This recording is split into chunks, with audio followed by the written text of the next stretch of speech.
역사의 흐름을 단숨에 뒤바꾸는 결정적인 순간들이 있습니다.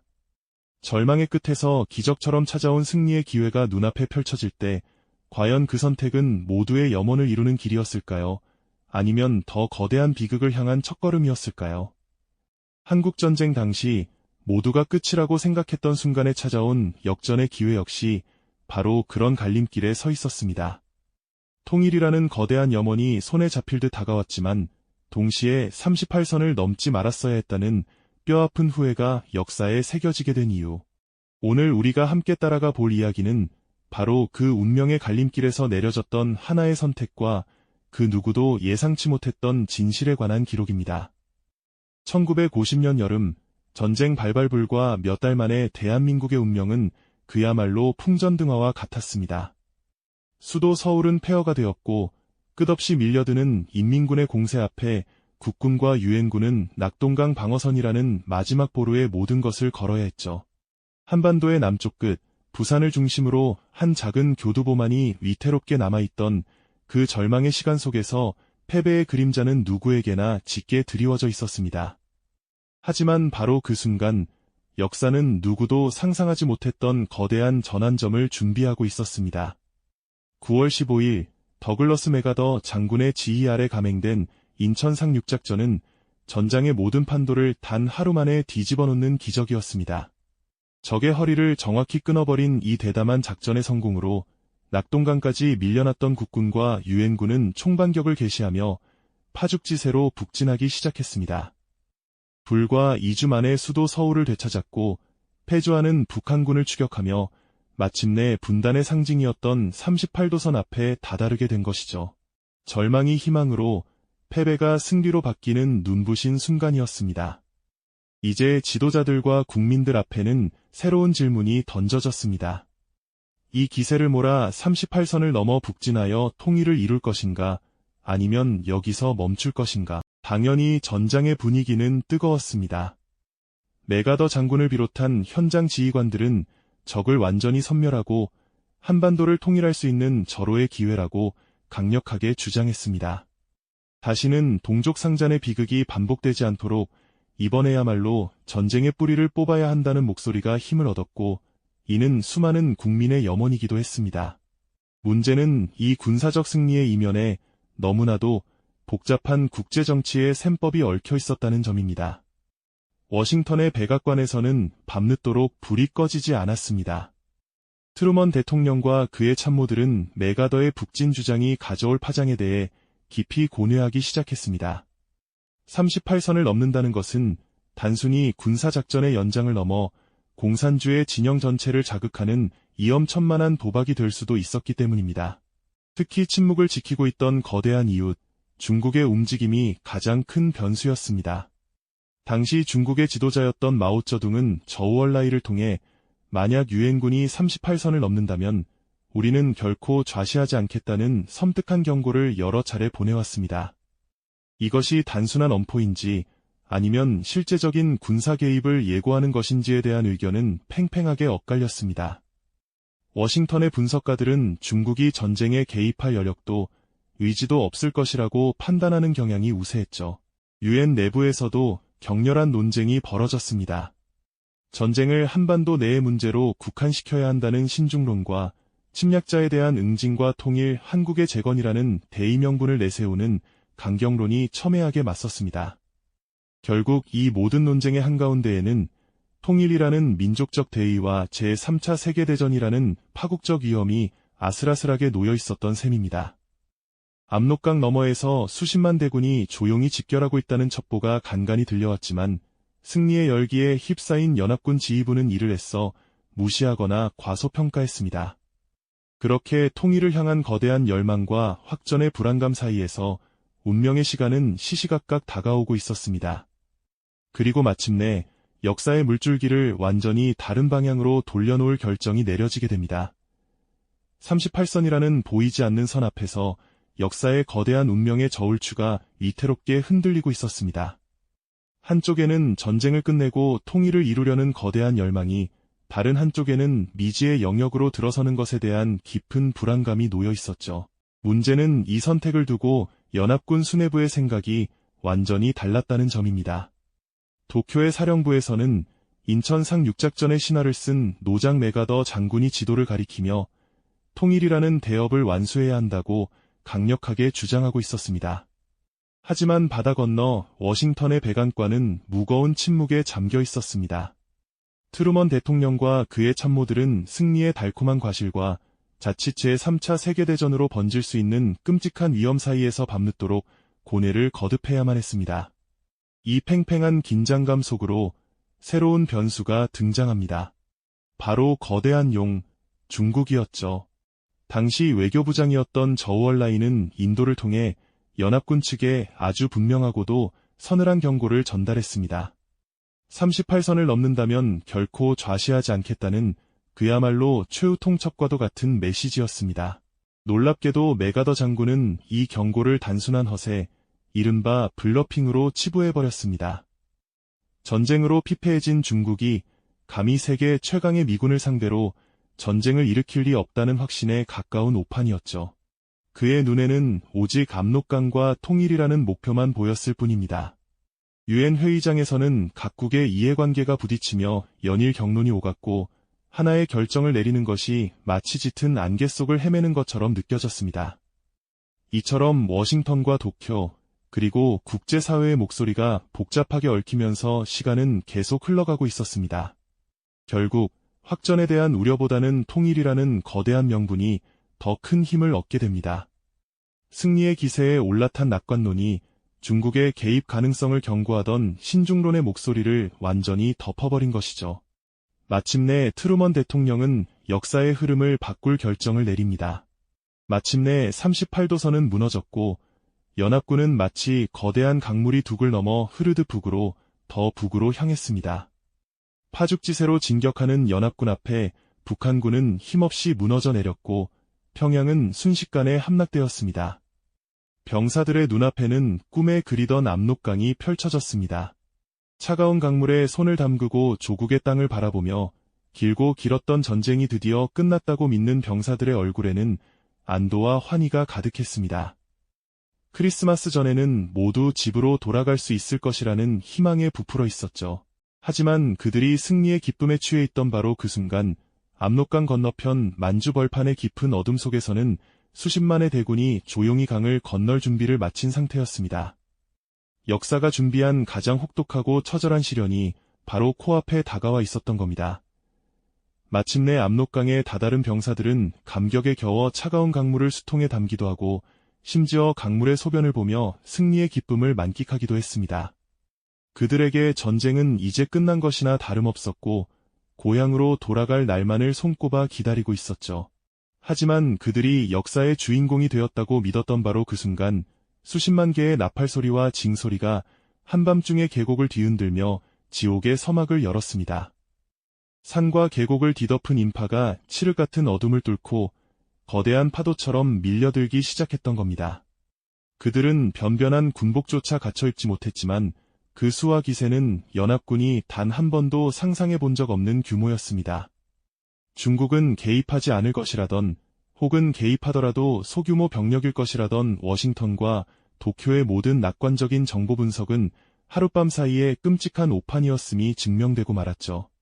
놀랍게도 중국군은 이미 한 달 전부터 압록강을 건너 산악지대에 몸을 숨긴 채 연합군을 기다리고 있었습니다. 낮에는 숨고 밤에만 이동하며 자신들의 존재를 완벽하게 은폐했던 겁니다. 연합군이 승리의 도취해 평양에서 압록강까지 거침없이 진격하는 동안 그들은 거대한 덫의 입구로 스스로 걸어 들어오고 있었던 셈입니다. 이것이 바로 그들이 마주하게 된 뼈아픈 진실이었습니다. 전세는 순식간에 뒤집혔습니다. 동부전선의 미 해병 1사단과 서부전선의 미 8군은 유기적인 연결이 끊긴 채 순식간에 포위당하고 말았죠. 특히 역사상 가장 혹독한 전투 중 하나로 기록된 장진호에서는 상상조차 할 수 없는 시련이 병사들을 기다리고 있었습니다. 시시각각 조여오는 포위망보다 더 무서운 적은 바로 살을 내는 듯한 추위였습니다. 영하 30도를 넘나드는 극한의 추위 속에서 총의 윤활유는 그대로 얼어붙어 격발조차 되지 않았고 수류탄의 신관은 작동을 멈췄습니다. 부상병의 혈액은 땅에 떨어지기도 전에 얼어붙었으며 따뜻한 음식을 먹는 것조차 사치였죠. 병사들은 적과 싸우는 동시에 자신의 목숨을 앗아가려는 거대한 자연과도 사투를 벌여야만 했습니다. 크리스마스 축제를 꿈꾸던 병사들의 희망은 이제 단 하루라도 더 살아남아야 한다는 처절한 생존 본능으로 바뀌었습니다. 승리의 행진은 이제 100km가 넘는 험준한 산악지대를 뚫고 후퇴해야 하는 문자 그대로 지옥으로의 행군이 되어버렸습니다. 이것은 단순한 패배가 아니었습니다. 한순간의 오판이 얼마나 끔찍한 비극을 불러올 수 있는지 역사가 남긴 가장 차가운 경고였던 셈입니다. 그렇게 전쟁의 목표는 통일이라는 거대한 이상에서 현상 유지라는 지독히도 현실적인 생존 문제로 급격하게 추락하고 말았습니다. 압록강의 푸른 물을 바라보며 승리를 꿈꾸던 순간은 이제 아득한 신기루처럼 사라져버렸죠. 문제는 이 선택이 단순히 한반도 내의 전쟁 양상만 바꾼 것이 아니라는 점입니다. 이 결정은 마치 거대한 호수에 던져진 돌멩이처럼 전 세계의 정치 지형에 엄청난 파문을 일으켰습니다. 냉전이라는 보이지 않는 장벽은 한반도라는 땅 위에서 피와 살이 튀는 현실의 전선이 되었고, 강대국들은 이곳을 자신들의 이념과 힘을 과시하는 대리전의 무대로 삼기 시작했습니다.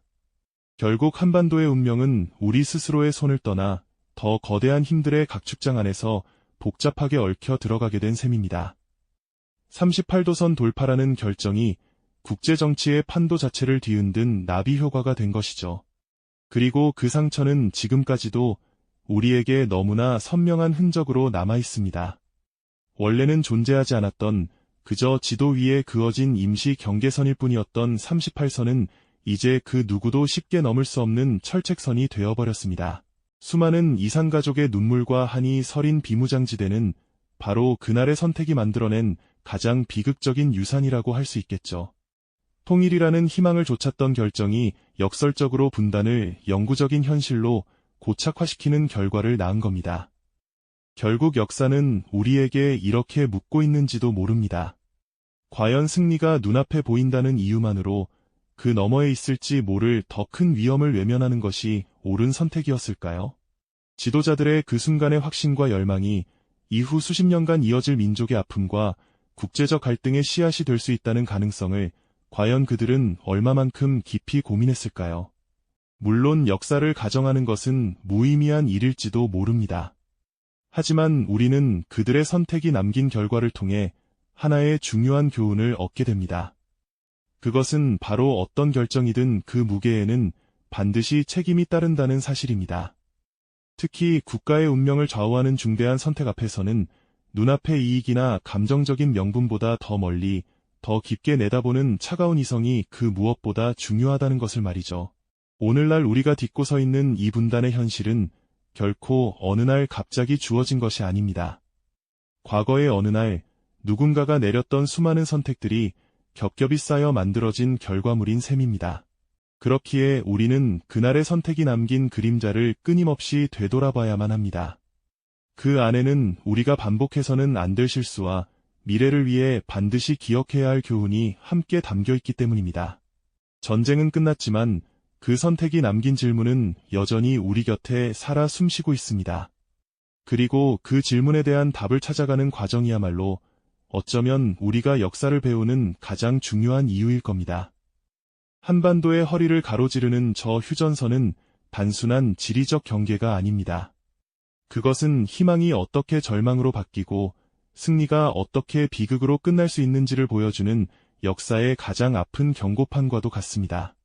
우리는 그 경고를 외면하지 않고 똑바로 마주할 때 비로소 과거의 실수를 되풀이하지 않고 더 나은 미래를 향한 올바른 선택을 내릴 수 있는 지혜를 얻게 될 것입니다.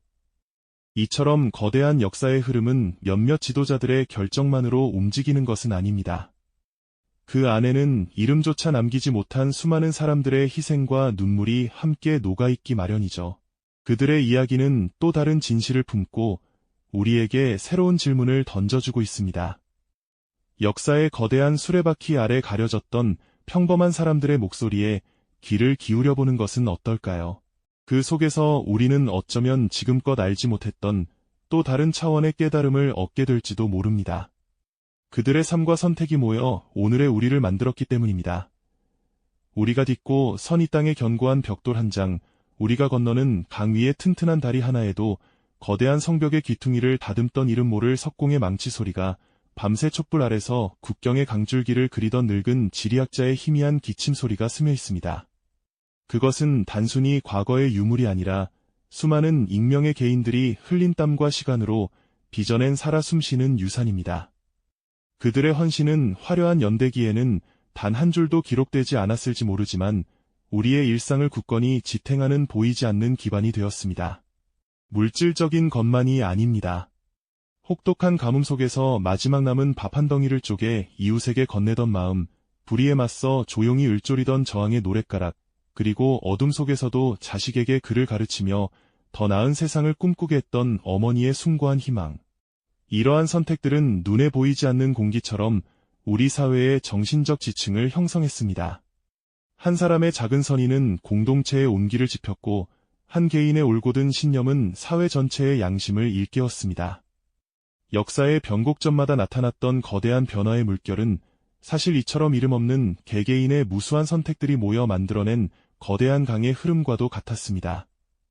오늘날 우리가 위기 앞에서 보여주는 놀라운 결속력, 절망적인 상황 속에서도 유머와 희망을 잃지 않는 강인한 정신력, 그리고 더 나은 공동체를 위해 묵묵히 자신의 자리에서 최선을 다하는 성실함은 어디에서 비롯된 것일까요? 그것은 교과서 속 위인들의 가르침 이전에 우리 유전자 속에 각인된 평범한 조상들의 삶의 태도에서부터 이어져 온 것일지도 모릅니다. 낯선 이에게 기꺼이 길을 내어주던 그들의 너그러움이 오늘날 우리의 환대문화로, 척박한 땅을 일구며 내일을 기다리던 그들의 인내가 우리의 끈기로 발현되고 있는 것입니다.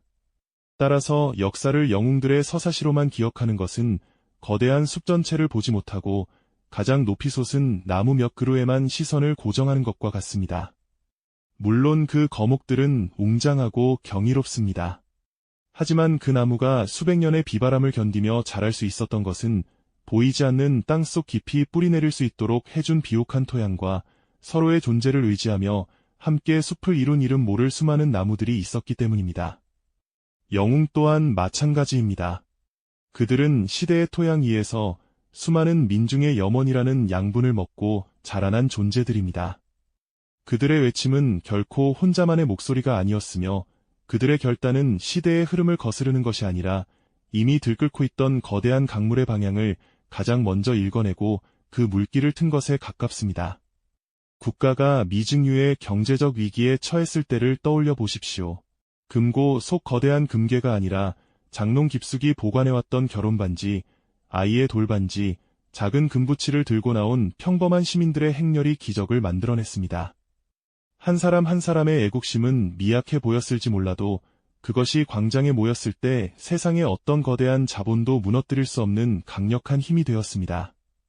이는 특정 리더의 카리스마 넘치는 연설 하나로 이루어진 것이 아니라 공동체가 무너지면 나 또한 무너진다는 것을 본능적으로 체감한 이름 없는 개개인의 자발,